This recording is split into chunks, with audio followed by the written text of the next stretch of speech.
কালকে পুরো একটা রাত গেল, একটুকু ঘুমাতে পারেনি, এত পরিমাণ গরম পড়েছে। আর এই গরমে সকাল সকাল আমার ছেলে উঠে বলছে সে চিকেন আর পোলাও খাবে, তাই সকালবেলা উঠে রান্নাবান্না শুরু করে দিলাম।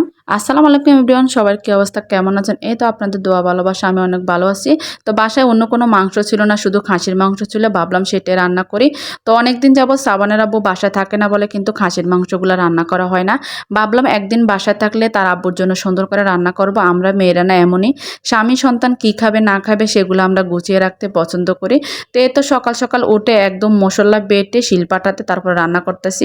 আর এদিকে কিন্তু সাদা ভাত বসিয়ে দিলাম, বাসায় পোলাও চাল ছিল না, সেজন্য আজকাল পোলাও রান্না করা হবে না। এত সকাল সকাল দোকানে পাঠাতে পারবো না, তার বাবা তো ঘুমাচ্ছে, সেজন্য আর পাঠালাম না। ভাবলাম আজকে সাদা ভাত দিয়ে খাসির মাংস দিয়ে খাবো। এখানে আমি সব ধরনের মশলা দিয়ে মাংসটা কিন্তু ভালোভাবে কষিয়ে নিয়েছি। মাংস থেকে কিন্তু অনেক পানি উঠবে। খাসির মাংসটা কিন্তু ভালোভাবে কিন্তু কষাতে হয় মশলার মধ্যে লাল লাল করে।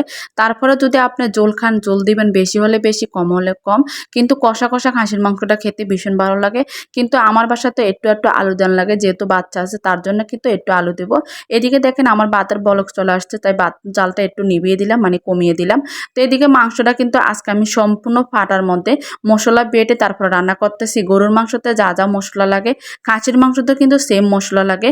কিন্তু খাসির মাংসটা পরিষ্কার করাটা একটু ঝামেলা, যেহেতু খাসির মাংসের মধ্যে একটু লোম থাকে বা পশম থাকে, এগুলা বেছে বেছে অনেক ভালোভাবে পরিষ্কার করতে হয়, তা না হলে কিন্তু খাসির মাংসের মধ্যে পশম লেগে থাকে। যাই হোক, এদিকে আমার মাংসটা ভালোভাবে কষানোর পরে কিন্তু আমি আলুগুলা দিয়ে দেবো। মাংসটা কিন্তু অর্ধেক সিদ্ধ হয়ে গেছে। এখন আলুগুলা দিয়ে কিন্তু আবার অনেকক্ষণ ধরে আমি কষাবো, একদম লাল লাল করে কষা কষা করে তারপরে আমি মাখা মাখা জল দিয়ে দেবো। এতে কিন্তু খাসির মাংসটা রান্না করলে যেমন মজা হয়, খেতে কিন্তু অনেক সফট হয়। তো আলুটা দিয়ে ভালোভাবে নেড়ে চেড়ে তারপরে একটু কষিয়ে তারপর আমি জলের পানি দিয়ে দেবো। বিশ্বাস করবেন না, আমার আপু ভাইয়েরা কি পরিমাণ যে গরম লাগতেছে, কালকে সারা রাত একটু ঘুমাতে পারেনি, না ছেলেটা ঘুমিয়েছে না আমি ঘুমিয়েছি। হঠাৎ করে কুমিল্লাতে এত পরিমাণ গরম পড়তেছে। আপনাদের জেলার কি অবস্থা সেটা কিন্তু কমেন্টে জানাবেন। বৃষ্টি হবে হবে করে এখনো বৃষ্টি হচ্ছে না, এত পরিমাণ রোদ উঠেছে, বিশ্বাস করবেন না, রান্নাঘরে থাকা যাচ্ছে না। এদিকে কালকের রাতের কিছু তরকারি ছিল, সেগুলো আমি গরম করে নিয়েছি। চাল কুমড়া দিয়ে, আলু দিয়ে, মাছ দিয়ে রান্না করেছিলাম। আর এই যে চিংড়ি মাছ দিয়ে দেশি লতি বাজি করেছিলাম, এগুলো আমার বাবার বাড়ি থেকে এনেছি। এই লতিগুলো কিন্তু খেতে ভীষণ ভালো লাগে, ভাবলাম গরম করে নিয়ে দুপুরে খাওয়া যাবে। এদিকে দেখেন একদম খাসির মাংসের মধ্যে বলেছিলাম না মাখা মাখা করে ঝোল দেবো, অতিরিক্ত ঝোল কিন্তু আমার একদমই পছন্দ না। তরকারির মধ্যে মাখা মাখা ঝোল দিয়ে রান্না করলে ভালো লাগে। তা আমি চেয়েছিলাম আরও একটু শুকনো শুকনো করতে, কিন্তু ছেলের বাবা একটু ঝোলওয়ালা তরকারি খেতে পছন্দ করে, তার জন্য কিন্তু ঝোল দিয়ে দেওয়া। এইদিকে আমার মাংস তরকারিটা বলক চলে আসতে 2-3 মিনিট জাল করে নিলে কিন্তু মাংস রান্নাটা কমপ্লিট হয়ে যাবে।